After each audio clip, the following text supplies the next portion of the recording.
So when you hear about the dangers of cults, they are usually religious cults. And you hear about how they take complete control of people's lives. Whether it be Jim Jones and the People's Temple, Heaven's Gate, Scientology, or in religions like the Mormons and Jehovah's Witnesses. You must understand that all of these are essentially programs under U.S. military and Vatican control, who either start these cults to begin with, or they went to take over any religious or spiritual group that was out there. So the methods of mind control will be consistent, whether it be cults like Heaven's Gate and Jonestown, or within the U.S. military, who, like any other cult, will use the same methods to keep all their members under control. And this includes drugging their members, sleep deprivation, all forms of abuse and torture, including what is called electroshock torture by many, keeping only cult members around other cult members who convince the others that all of this is necessary and normal. The cult will keep some people ignorant to what is happening, while experimenting on and controlling the others, many who are on the upper levels. For example, in Jonestown, Jim Jones was under mind control from the CIA from the start, yet most people in his congregation thought the CIA front called the People's Temple was a great place until they all followed Jim Jones into Jonestown. So the CIA and the Vatican have a process where they want the weakest, the most herd-like, and the easiest to control involved in their inside group. And this inside group will later cause all of society to follow their model. So some people are a custom fit for the military and the Vatican. And these people usually have no independence or individual traits whatsoever. They are usually below average intelligence. They have no interests. They have no hobbies. They have no activities. They don't like to read, write, or paint, or do anything on their own.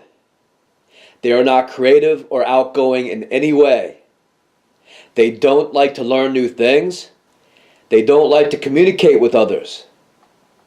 Instead, they are a group of lazy, angry people that are bored and inactive for most of their lives. Unless they are being told to do something, like at their job, they don't do much else. And so their lives consist of one, work, and in their free time, they like to watch TV, eat, and play cards. So in their minds, aside from that pathetic existence, what else is there? Coming from bad families and then growing up under this idiotic establishment, they are taught to hate school, hate reading, hate learning anything new, and that life in America is a confusing, boring, and scary place that they do not really understand. So these people adapt really well to cult, military life, and Vatican life, because the cult can easily replace what was happening in their pathetic lives, which was nothing much, with cult activity. So the cult fills their vacant existences with a sense of purpose. So the military or the cult is a big improvement in these losers' lives, who go on to be the top dogs in the CIA and the Vatican, because without the cult, they would have basically nothing. So it is a natural instinct for them to conform to whatever the cult demands, no matter how sick or perverse it becomes. If that is what the cult does, then these people will do it too without question. So the chance that one day these people are going to wake up and want to change their ways is an impossibility. There is exactly a 0% chance for that. The cult selects the most dumb, lazy, abused, and angry people they could find, and then give them a status. And that's all they will ever have, and that's all that they will ever know. And besides the television, They will never get their information from anyone else, so they will never wake up. So the military or the cult finds that they do not need to do much to these type of people who adapt really well to cult life. They take it very seriously. So in their minds, the idea that any of you should be involved in your own endeavors or have something to do on your own that the military cult is not involved in enrages these people who will see you as a threat. And then these pea-brains will say to one another, he thinks he's better than us and doesn't have to do as we say. So come, let us go destroy him, or he will be stronger than us. So the cult has an endless supply of these heartless, brainless sheep who have nothing besides the cult. And these soulless filth use all methods of torture and abuse to keep the rest of the cult in line. Because there are always some members of the cult who had to be tortured or forced in through mind control. So these people may have an independent thought or desire here and there. So the military must continue to torture, condition, and program these people to accept nothing but the military herd mentality. And the military does this the same way any sleazy, degenerate cult has done this that you may have heard about. Because after all, any cult reported on the news, run by some maniac who ends up with all his followers dead, was really a CIA operation. So the CIA and the biggest cult on the planet, the Roman Catholic Church, has written a book on maintaining sleazy death cults. So this is what they do to their own members, who are not a custom-fit, assembly line degenerate from the start. 1. The U.S. military will drug their own people. Military agents will install canisters that release a vapor so that the target has trouble breathing. These canisters are installed in fire extinguishers or aerosol containers, such as shaving cream cans, spray paint cans, or air fresheners. They could also be installed in appliances and in cars like in the ventilation system. The drug will affect the respiratory system, and the target will find it difficult to take full and deep breaths of air. The drug also seems to produce an altered state that is subject to panic attacks. The odor that accompanies this vapor is usually a sweet, detergent-like smell. When looking at houses to buy, I have gone into people's houses. I've smelled this odor and have observed how the people appear. The target becomes wide-eyed with a wildly happy or insane look in their eyes. They seem to have trouble maintaining focus, they cannot keep eye contact, and their eyes dart around a lot. So they all appear as though they're on some sort of drug. Other gases used by the military reduce oxygen levels in the air of the target's living space. So it's very important, and I will repeat this, it is very important to always leave a couple windows cracked open, even in the cold months, to allow fresh air in.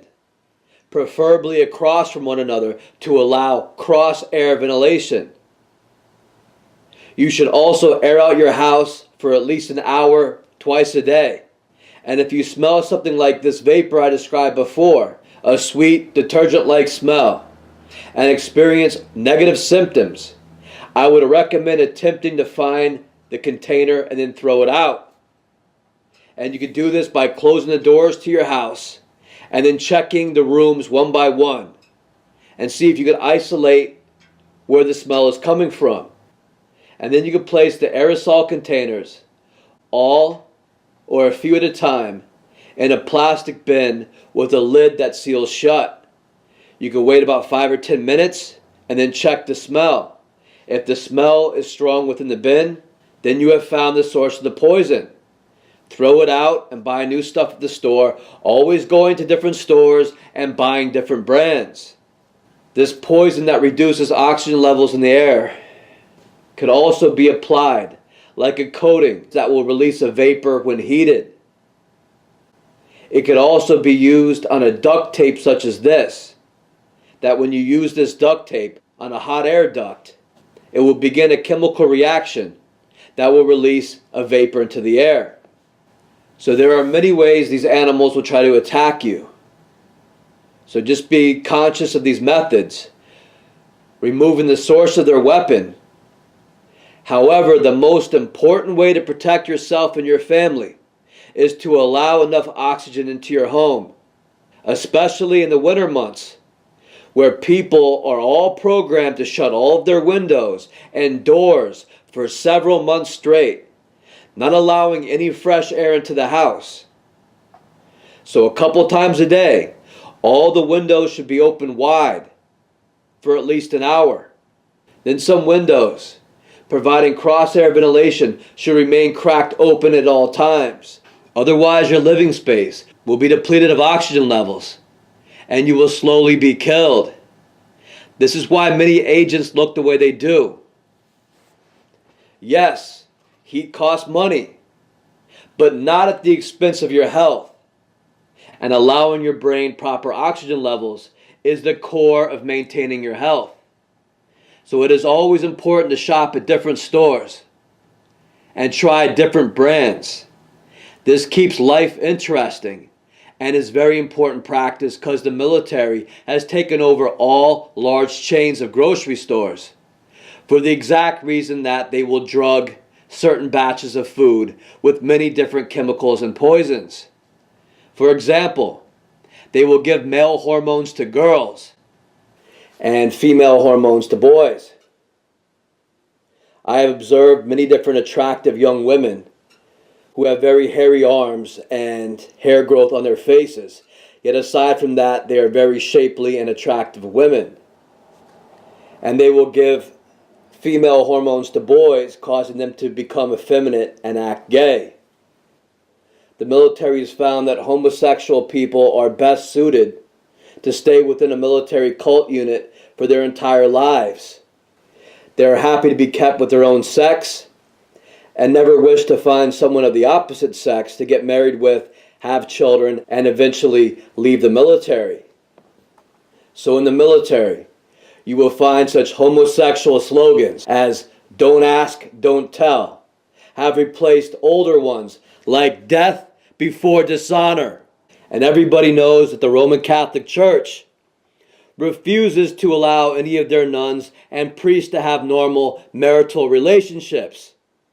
And the Vatican's prodigy, the U.S. military, has found that it's much easier and cheaper to control single people and not soldiers who are married with children. So the cult will drug their troops with hormones that are placed in their food and drink usually. And this causes women to act masculine and men to act feminine. And of course, these same drugs are prescribed by doctors to anyone who wants to change their sexual identity because they are gay. So again, it's important when shopping to always go to different stores and try different brands, so it is not easy for them to drug you. And I usually have a list of grocery stores in the area, and I keep it as random as rolling the dice to decide where I will shop that day. The military will also use drugs that cause dehydration, headaches, and nausea. They want their people disoriented and feeling like shit, so they will have no problem being antisocial psychopaths, lacking all empathy whatsoever. I guess the military has found that it's much easier for their troops to torture, kill, and enslave others when they also are in agony and slowly being poisoned to death by the serial killers and pedophiles at the heads of today's military. And a side note is these drugs cause a great deal of their people to appear either like brain-dead robots who stumble around and follow orders, or like wild-eyed psychopaths who require sunglasses as to not attract attention. That way, if their people try to discuss anything with anyone outside the cult, they will appear drugged or insane and will not be taken seriously.